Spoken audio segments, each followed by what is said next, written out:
Kita ang sanga. Kita ang sanga.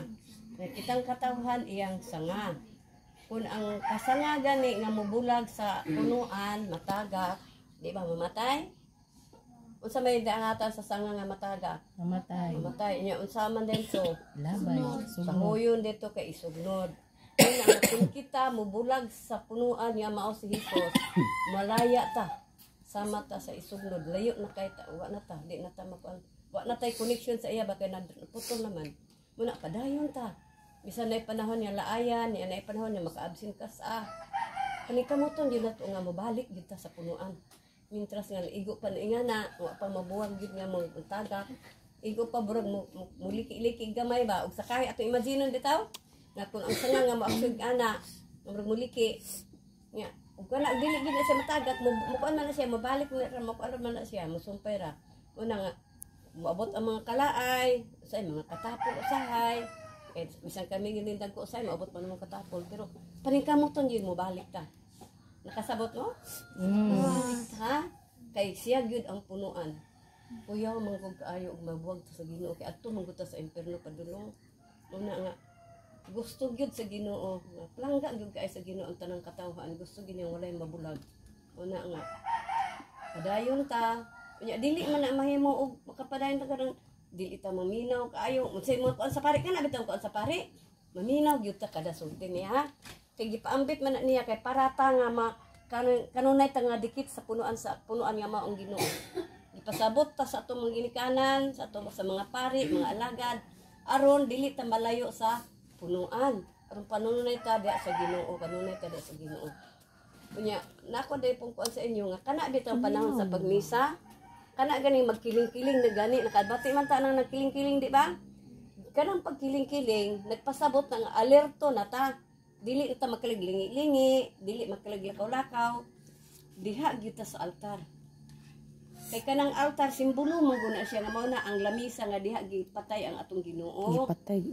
Diha gisakit ang gisakit ang Ginoo. Una matan-aw gyud ta dito. Nga mo nga katong bulahan katong ari diri mukaon sa lawas ug dugo. Umuna ka ng kalawat. Nakakalawat na batatanan? Kisay wala di kakalawat diri. Hindi ba kakalawat? Dili. Tanan na gyud ta makakalawat na salamat kaayo kay tanan ta makakalawat. Kada kaon nato mas malig-on ang atong pagtuong ngadto niya. Kay naa naman siya uban nato sa tong kasing-kasing. Mo na nga ato nang lig-unon, ato nang i-develop kanunay. Inagi sa pagkanunay maminaw, magbinuotan, maminaw, kanunay simba, apil sa kalihukan. Sabot mo?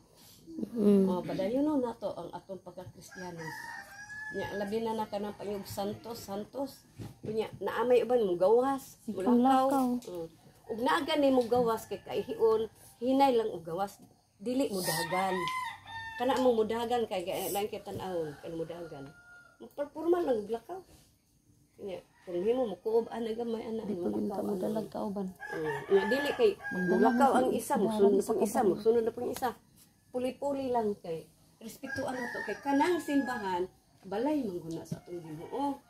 Balay na sa atong Ginoo mo na nga magpormal ta. Dili mo magsinggit-singgit sa sunod.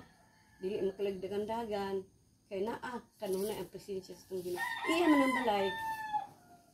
Nalipay man gani mi kay katong magmisa diha unya kana bitang nigpanggaon bibo di bitaw ta di ba? Nya kamo sulod gawas, maglakaw-lakaw ana, nya malipayon, nag-ingon ang pare nga kuan kuno kaayni nga simbahan, buhi nga simbahan. Tungod kay naa ang mga bata, na ang mga batan-on, na ang mga tigulang nag-usa. Unya, kamo po makita po mga bata, pero relax na kay ato gyud tinuod nga balay. Siya tinuod gyud nga ang amahan na adiha unya kita ang mga anak nga naa diha nagtinabangay. Muna nga, muna akong giingon sa inyo nga dili gyud ta mabulag sa punuan nga mao ang atong Ginoo. Nakibalo ba mo? Napa ko ipasabot. Pila ganita ka kinabuhi? Kita ang atong lawas? Duha. Ang atong espiritu o kanini karon pisikal nato. Kani atong pisikal karon, kani atong lawas, kani. Nya kani mukaon tag kanon. Mukaon tag kanon mo ganing eskwela ta, eskwela mo binuotan mo eskwela kay aron pag-abot sa inyong pagdako, na ikapalit og kanon. buhi sa pamilya ana mao na siya atong buhion ang atong lawas kani mukaon ta buntag udto hapon unya di ba gikinahanglan gid kun maay na pag snack di ba kamo mo gana ba mong snack ganahan kayo alas 9 mag-snack ana sa eskwela nagani-resist para nga dili maluya ang atong lawas ang ikaduha nato nga lawas ang atong espiritu sabot no tanan tao natay espiritu nya ang pagkaon sa espiritu mao nang pagbinuotan magampo magsimba motahod sa mga katigulangan moapil sa kalihukan ani mao na ang kalanon sa atong espiritu nakasabot mo kung kita mamatay ang atong lawas diha ra ni sementeryo ilubong sementeryo pero ang atong espiritu moatubang sa Ginoo. Moatubang ang atong espiritu sa Ginoo. Mo nay atong kalihawag simba, magbinuotan ta. Para ang atong espiritu dili loya, dili niwang.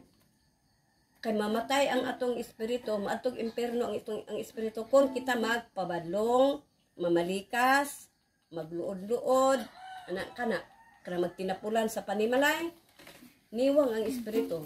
Labi nagmamalikas, sus luoy kay ang atong espiritu, maniwang.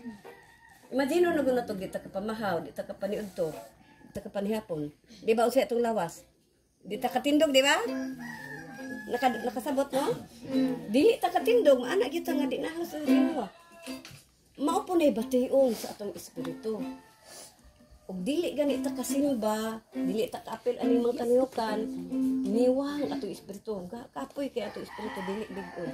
Karon og tawagon nata sa Ginoo kay kun mamatay na bitata mo nay katapusang tawag sa Ginoo nato ang kamatayon. Pag abot dito sa kamatayon, ang espiritu man matubang sa Ginoo, di man atong lawas kani. Ang atong espiritu mo ay moabot tabang sa Ginoo. Unya, kay ang Ginoo nakibalo man unsay buhat nato sa kamay pahantud ni dako. Walay laktawan sa Ginoo. Iya gyud tang gitiman na sa itong mga buhat. Kay kana gani mga hilabot ta, lingi-lingi ta ang may tawo. Pero ang Ginoo naagatan-aw kanunay. Na ang ginugatan-aw. Nya makaingon lang tang akawaton ko ning lapis ani kay ko lapis bulpin. Kawaton ako ng bulpin sa kong classmate. Lingi din ta kay way kita. Pero ang Ginoo na amang kanunay gatan-aw. Bisan pag mutago ta ilam sa bangag na ang Ginoo kanunay nagatan-aw nato sa buhat. Mo na nga dili ta magkuan para nga dili niwang ang atong espiritu. Sabot mo? Totoo ba mo nga nata espiritu? Daghang pa akong ipalanom sa inyo promote makaabas mo. Nakahinumdum mo sa Genesis sa pagsugod sa Biblia sa kalibutan? Ha? Katong ingon nga sa ikaunom gibuhat ni sa Ginoo ang tanan. Ikaunom kaadlaw gibuhat niya ang dalagat ng tao. Gibuhat niya ang tao sa ikaunom kaadlaw. Nakuha sa giyota, iyang gibutang nga glaway para nga mabasa. Gihimuan gipuman niya burag munyika, kaila mo munyika? Kana bang dal? Kana bang Barbie? Aya mo kaila na mag Barbie. Naginhawa ba ng Barbie?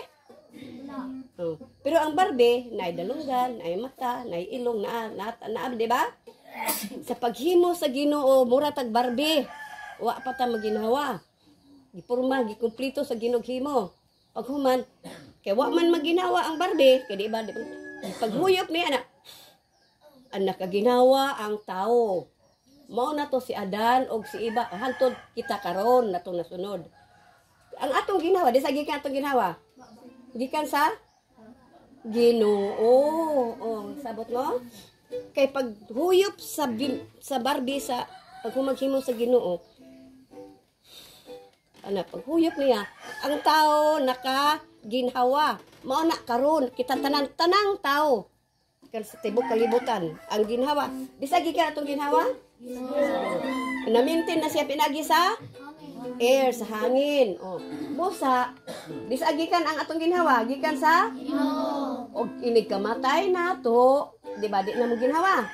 Ang atong ginhawa di balik sa Ginoo. Mo nang espiritu nga matubang sa Ginoo. Pagabot sa atubang sa Ginoo, mga tara ng Ginoo. Unsay inyong gibuhat sa kalibutan sa buhi pa ka? Unsa may Panilitan wa ka mag-apil-apil sa kalihukan, wa ka magsimba. Unsa may imo ikasulti, di wala, di ba? Niwang pagyud kaayo ang espiritu nga nag-anak na gyud. Kaniwang kay ngano walay simba, di ka kalawat, musukol pa sa ginikanan, di mo tuo sa ginikanan, makaniwang na sa itong espiritu. Unya ra ba kay pag-abot dito sa Ginoo, dili na ra ba ta maiunya mo balik pa ko Lord kay magbinutan ko dili na. Mao na nga bintras nga naa pa karon, nasugdan ninyo karon, padayon na ninyo ha. Taas pa unta akong ipaykuan sa inyo pero basig mapuno na hinuon na inyong ulo unya, di na makatimaan. Gani gikan tong ginawa? No. Mao na nga kanunay ta unsay pagkaon ani nga atong sa atong ginawa sa atong espiritu. Mao na siya ang atong espiritu. Nya unsa gani ang pagkaon sa espiritu para na di maluya? Ha? Pagsimba, pag-alagad sa at pag sa pamilya, tabang sa mga magpapa. Kay pag ingon gani nga tawgon gani ko, pagkuana pagkahoy, paglungag ana, di ko ana. Nya yung gana lagi, nya may yung pag yawa ka ana. Wa na luoy kay atong espiritu na luya na. Nya luya ayo nya ato ra bang abid sa mga bata.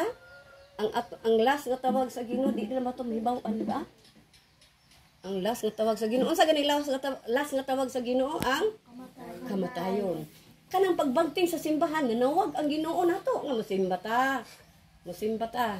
Kanang pagbangting dili kay kwan espiritu, ang Ginoo na siya. Ginisulod lang palitag ako mo banting. Ang espiritu nagkuan sa ako nga pahibal-on nga tawgon na ang mga tawo kay mosimba na.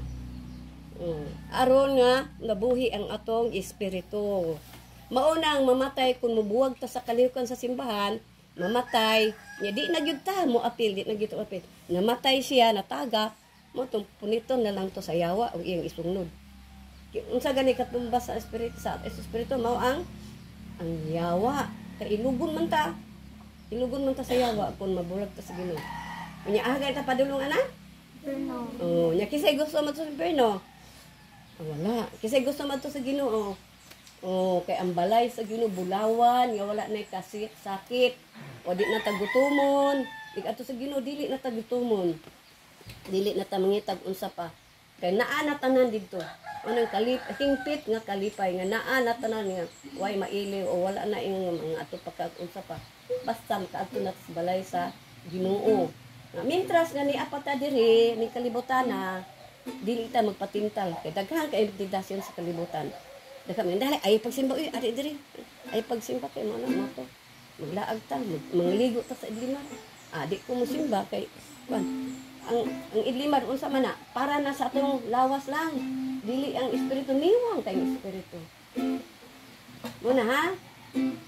Ang pagsimba, ang pagbinutan unsa na nga pagkaon? Pagkaon sa atong espiritu. Kung mahimo bisan nakatimaan mo sa istorya karon, kung mahimo, karon pa mo nakabati ani ug nakadugay na mga kabati. Iparibalo sa inyong mga magpapa. Ha? Yung magulang. Nga basin wala sila kahiblabo, kahibalo. Kay kana bitang wala kasabot, musimba ko kung ganahan, dili ko. Di ba may ako nakita ko mon dito dire sa Dulugon. Nakasimba lang og ganahan. Kung may mo magdagan pa magalit ato sa simbahan. Di ba? Di ba kamo nakita anak ko magdagan mo, di ba? Padayon na din ninyo. Kaya ang espiritu kanunay nagdasig ninyo nga ato gyud to ang mabusog ko aron makakaon ko. Ato gyud dito. Pero basipyat naarabay bitihan dito mga to ba maligo bag ar. Amo balik. Awa na luoy kay espiritu mingoy. Mingoy ang espiritu kay di kasimba. Pwede man mo atong naligo, pero atong ganun na simba, musimba una ay mo lakaw. Sabot? Sige, salamat sa inyong pag-anya.